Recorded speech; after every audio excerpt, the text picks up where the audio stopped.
یہ اعلیٰ اعظم اشرفی کا شعر ہے. کوئی ہو متقی و عالم و زاہد زمانے میں مگر آل محمد کے برابر ہو نہیں سکتا.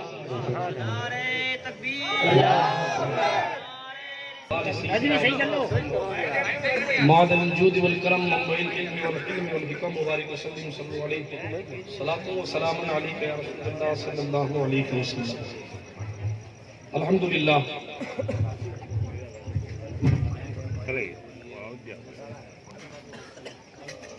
بر راہ شریعت حضور تاج الاولیاء جانشین حضور شرف الاولیاء حضرت علامہ الحاج شاہ سید محمد جلال الدین اشرف المعروف قادری میاں صاحب قبلہ پریسیڈنٹ مخدوم اشرف مشن کی زیارت آپ تمامی حضرات کر رہے ہیں.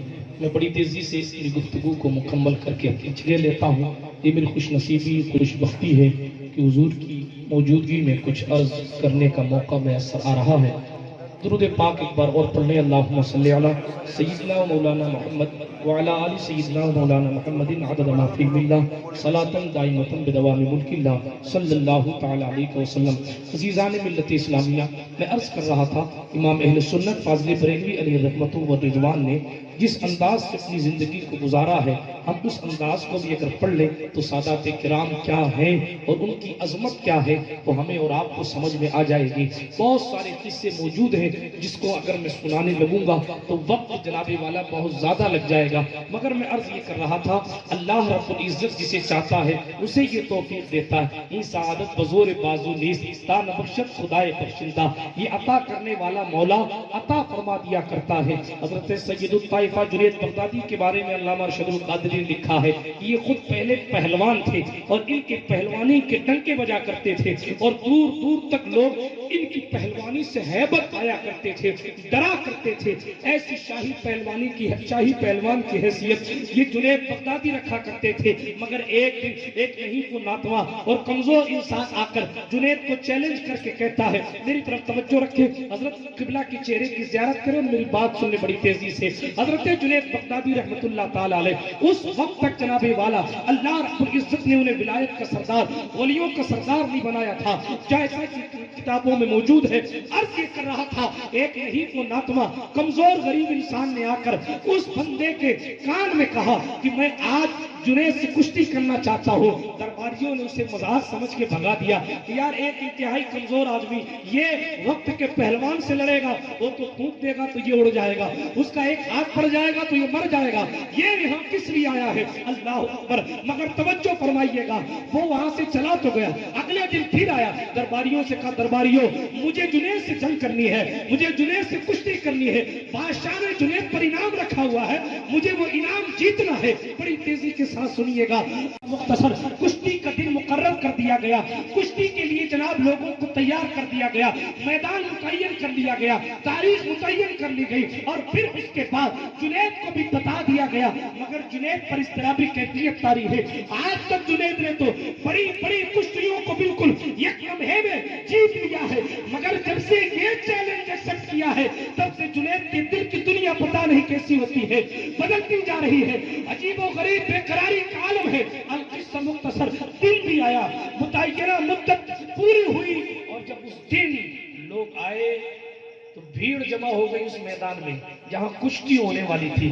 جب اس میدان میں بھیڑ جمع ہوئی لوگوں نے دیکھا جنید شاہی انداز میں شاہی سواری کے ساتھ میدان میں آ گئے ہیں، بادشاہ وقت بھی میدان میں آ گیا ہے، سننے والے لوگ بھی میدان کے ارد گرد جمع ہو گئے. مگر جس کمزور انسان سے کشتی کرنی ہے وہ کمزور انسان غائب ہے. کوئی کہتا ہے کہ لگتا ہے ایک کمزور نے ساری پرجا کو بیوقوف بنا دیا، کوئی کہتا ہے وہ بیچارہ غریب جو چلتا تھا تو ایک پیر ادھر تو دوسرا ادھر کمزوری کی وجہ سے جاتا تھا، وہ کیا جنید سے لڑے گا. لیکن بادشاہ اتنی طرح کی باتیں پھر آخر وہ میدان کشتی میں پہنچ گیا. جب میدان میں پہنچا ریفری کا کام ہوتا ہے پہلے دو پہلوانوں کو ملانا.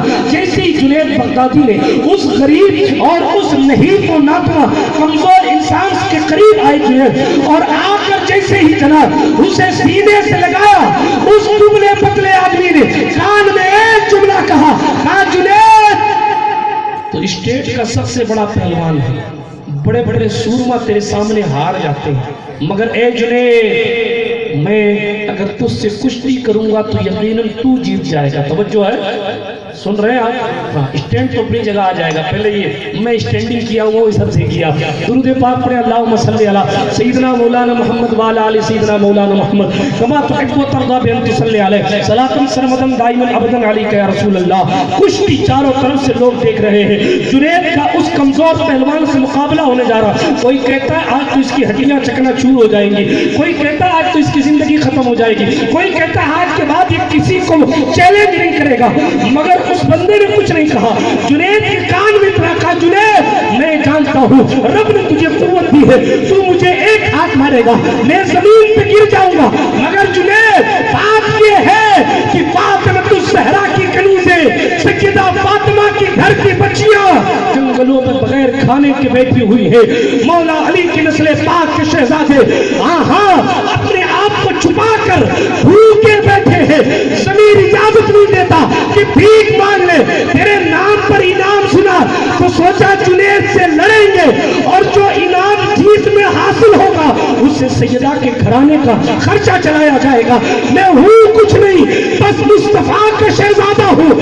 میں غریب کچھ دے تو نہیں سکتا, اتنی زبان ضرور دے سکتا ہوں کہ قیامت کے میدان میں تیرے سر پر مصطفیٰ سے شفاعت کا صحرا بننا ہوگا. جنید نے سنا اور بالکل نارمل ہاتھ چھوڑ دی. کہا حضور جملے سن.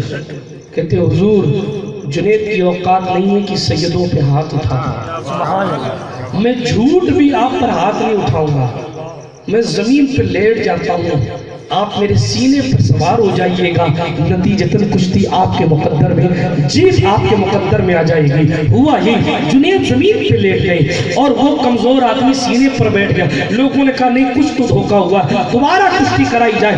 مگر جنید پھر لیٹ گئے اور جناب جنید کے سینے پر وہ جوان وہ کمزور آدمی سوار ہو گیا. وہ جنگ وہ کشتی جیت لی گئی. انہوں نے مار لیا اپنا, روانہ ہو گئے. لیکن جو لوگ نوجوان کل تک جنید کو آئیڈیل مانتے تھے آج وہ جنید کو لات مار کے جا رہے ہیں. یہ کتنے کمزور آدمی سے ہار گیا. جنید آیا تو شاہی انداز میں تھا, مگر جنید کو اٹھا کے لے جانے والا اب کوئی نہیں. القصہ مختصر, گرتے پڑتے جنید اپنے گھر پہنچے. گھر پہنچ کر جیسے لیٹے خواب میں دیکھا مدینے سے نور چلا اور بغداد تشریف آور ہو گیا. جب اس نور کو غور سے دیکھا تو وہ نور مجسم شفیع امم سرکار مدینہ صلی اللہ علیہ وسلم کی ذات تھی. اور حضور نے تشریف لا کر کہا جنید ارے تو حشر کا انتظار کیوں کرتا ہے؟ تو نے ہمارے شہزادے کی تعظیم کی ہے, ہم تجھے آج ہی ولایت کا سردار بنا دیے تھے. آخرکار حضور علیہ السلام کو تسلیم نے انہیں ولیوں کا سردار بنایا. جنید اٹھے تو دیکھا کمرے میں خوشبو بھی موجود تھی. حضور نے جو تبرک عطا فرمایا تھا وہ بھی موجود ہے. گھر سے باہر نکلے, کل جو قوم لات مار کے چلی گئی تھی آج بادشاہ اپنا تاج زمین پہ رکھ کے کہتا ہے جنید تو ہار کے بھی جیت گیا اور میں جیت کے بھی ہار گیا. جنید تیرے مقدر کو سلام. جنید کو پیچھے سے کسی نے کہا جنید ولایت کی سرداری تجھے مبارک ہو. جنید نے پلٹ کے دیکھا وہی کمزور سا آدمی تھا جو کل آ کے چلا گیا. جنید نے اسے تلاش بہت کیا مگر پتہ نہیں چلا کون آیا تھا کہاں گیا. عزیزان گرامی اگر ایک پہلوان سید زادے کی تعظیم کر لے تو اللہ اسے ولی بنا دیتا ہے. آپ کے مقدر میں الحمدللہ اتنی نورانی شخصیت آئی ہے جس کا کوئی حساب نہیں. بعد میں سلطان الواعظین کے کر کے اپنی گفتگو ختم کرتا ہوں. مولانا سید احمد اشرف کے بارے میں یہ مشہور ہے کہ جب وہ خطاب فرماتے تھے تو جناب امام اہل سنت امام احمد رضا فاضل بریلوی علیہ الرحمہ ایسا کھمبا ہے نا, کھمبا ایسے پکڑ کے کھڑے رہتے. اعلیٰ کھمبا پکڑ کے کھڑے رہتے. اللہ اکبر. سب تو بیٹھے رہتے, وہ مجدد کھڑا رہتا. لوگوں نے پوچھا حضور کھڑے رہنے کا سبب کیا ہے؟ سبحان اللہ, کھڑے رہنے کا سبب کیا ہے؟ سنیں آپ آج جس کے دادا کی تقریریں اعلیٰ حضرت سنتے تھے اس کے پوتے کی تقریریں آج مارواڑ والوں کو سننی ہے. اپنے مقدر پر جتنا رشک کرو کم ہے, شکرانے میں زندگی گزارو. سنیے عرض کر رہا تھا وقت کا امام کہتا ہے کہ مولانا سید احمد اشرف جب تقریر کرتے ہیں اور حدیث پڑھتے ہیں, حدیث میں جن راویوں کا نام لیتے سے دیکھا کرتا ہے۔ اسی لیے ان کے احترام کی وجہ سے میں بیٹھتا نہیں ہوں بلکہ کھڑے ہو کر پوری تقریر سنتا ہوں۔ آپ بیٹھ کر سنیے گا مگر احترام کے ساتھ سنیے گا۔ یہ قصہ لطیف ابھی نہ تمام ہے، جو کچھ بیان ہوا وہ آغاز باب تھا۔ خاک مجھ میں کمال رکھا ہے، بس مصطفیٰ نے سنبھال رکھا ہے، میرے عیبوں پہ ڈال کر پردہ مجھ کو اچھوں میں ڈال رکھا ہے۔ طوفان نوح لانے سے کیا فائدہ ہے، چشم دو اشک ہی کافی ہیں اگر اثر کرے۔ استغفر اللہ ربی من کل ذنب واتوب الیہ وآخر دعوانا ان الحمدللہ رب العالمین۔ اللہ تبارک و تعالیٰ حضرت کی برکتوں سے ہم سب کو مالا مال فرمائے۔ السلام علیکم۔